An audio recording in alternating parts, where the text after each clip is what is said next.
Assalamualaikum warahmatullahi wabarakatuh. Jumpa lagi di channel YouTube saya kali ini, Citra Lestari. Oke, pada video kali ini saya akan berbagi pengalaman saya mengajar selama di sekolah dasar. Topiknya itu tentang pemalakan. Mungkin kita sebagai guru dan wali murid nggak asing lagi ya dengan kata pemalakan. Saya akan membahas yang pada satu pihak aja ya. Dulu kelas 3 sama saya, sekarang kelas 4 tidak sama saya. Jadi waktu kelas 3 ini memang yang saya pahami anaknya ini itu aktif, pinter, dan kebetulan dia laki-laki. Jadi anaknya ini tuh sering banget saya dengar dari teman-temannya, Bu, si A, saya samarkan ya, si A ini suka minta uang mulu Bu ke saya, kayak gitu kan. Pada saat itu saya tidak mau marah dulu karena saya mau lihat dulu dari berbagai macam sudut pandang. Jadi saya panggil anaknya, saya ajak ngomong baik-baik. Kamu benar minta uang ke si C gitu. Terus dia bilang, enggak Bu, aku gak minta uang, aku cuma pengen minta jajanannya aja sedikit, kata dia gitu. Oh, kenapa kamu minta jajanan teman kamu? Nah, perlu kita pahami ya, untuk bisa mendapat pada tahap seperti itu, untuk bisa anak itu mau berbicara sama kita, kita harus bisa membuat situasi yang aman, tenang, dan dia merasa tidak terancam gitu. Karena itu hal yang paling pertama banget buat anak itu mau berbicara sama kita dan membuka apa yang dia rasakan gitu. Kemudian dia bilang, iya Bu, saya minta karena saya masih lapar. Emang uang jajan kamu kemana? Emang kamu habis sanggunya gitu?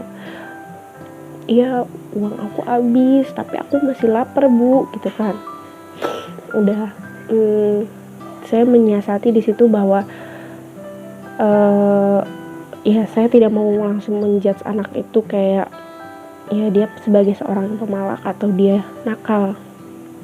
Oke, kalau gitu saya ya udah, kamu kalau emang masih lapar, ini ibu kasih uang sedikit gitu ya. Udah, habis itu jangan malak-malak lagi ke temennya. Udah gitu. Habis itu nggak lama kemudian anak itu udah tuh nggak malak-malak lagi, dan dia juga nggak berani minta-minta ke saya kalau nggak saya kasih gitu. Terus pas saya amati, nggak lama kemudian anak itu melakukan hal yang serupa ya, tapi kalau saya pahami di sini dia itu bukan malak, tapi lebih tepatnya minta gitu. Terus mungkin namanya anak, dia nggak tahu bagaimana menyampaikan ke gurunya, nganggapnya tuh negatif aja, kayak anak itu dia malakin aku, padahal dia nggak malak tapi dia minta. Kemudian saya amati dulu gitu ya, kenapa sih anak ini bisa seperti itu terus gitu. Ternyata dia itu setiap pagi itu jarang banget yang namanya sarapan. Nah, itu yang penting banget menurut kita. Jadi sarapan itu penting banget buat pertumbuhan anak, apalagi dia mau berangkat belajar. Jadi sebagai orang tua yang kita wajib memberi sarapan buat anak, apapun itu, minimal di perut itu ada yang isinya. Sesibuk apapun kita, jangan hanya ngasih uang aja, karena kadang anak dikasih uang nih, uang buat nanti kamu jajan, kadang itu nggak selalu dibelikan namanya makanan.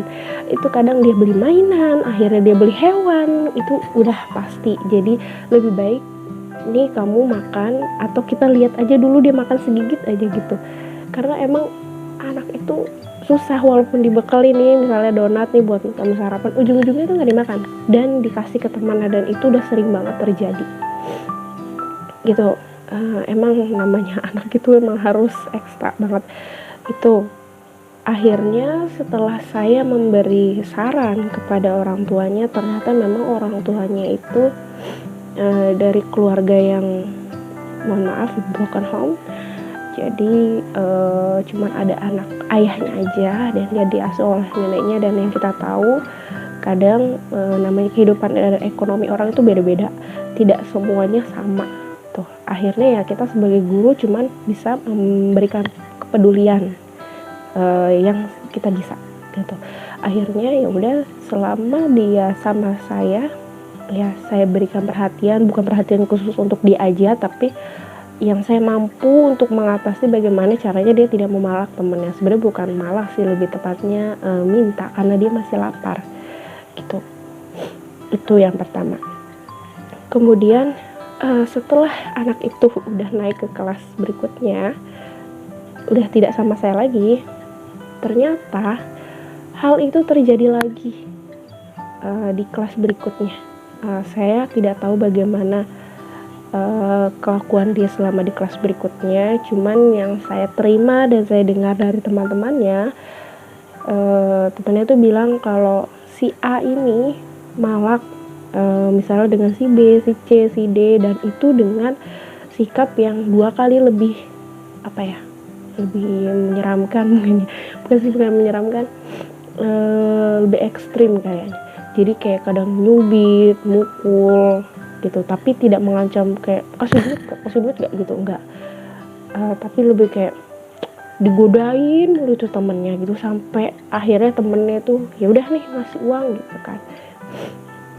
Akhirnya saya karena bukan wali kelasnya lagi, tapi saya merasa itu masih tanggung jawab saya selama dia di lingkungan sekolah. Jadi ya sudah, saya bilang ke dia, ini ibu kasih uang buat kamu jajan. Kalau kamu lapar, kamu ngomong sama ibu. Saya bilang seperti itu. Dan ini uang untuk kamu jajan, dan jangan malak temennya lagi, jangan minta temannya lagi, karena kamu tahu kan hal itu tidak baik. Jadi kalau emang kamu lapar, kamu bawa bekal dari rumah, minum yang banyak, biar teman-teman kamu tetap senang sama kamu gitu. Mungkin sebagai guru muda, saya sebisa mungkin saya memberikan yang terbaik buat anak-anak, biar hal-hal seperti itu tuh tidak berulang begitu. Ya udah, akhirnya alhamdulillah anak itu tidak malak-malak lagi, walaupun sempat ada diskusi yang mungkin menyatakan bahwa itu anaknya nakal, tidak bisa diatur, tidak bisa mendengarkan, dikasih tahu ngeyel dan segala macam. Karena menurut saya ketika kita melihat anak itu nakal, anak itu bandel, kita lihat dulu dari sisi positifnya, dan sisi negatifnya. Jangan semerta-merta fokus ke kesalahan dia, kita lihat dulu apa penyebab kenapa dia melakukan hal seperti itu. Bisa jadi dia kurang kasih sayang, apakah dia keluarganya baik-baik aja, apakah ekonomi dia normal gitu.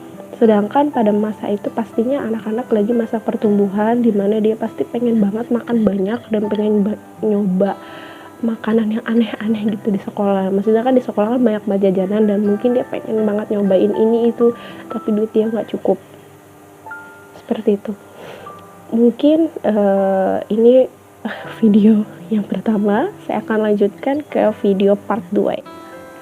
Sekian cerita yang bisa saya sharing, semoga bermanfaat, dan kita lanjut ke sesi berikutnya. Assalamualaikum warahmatullahi wabarakatuh.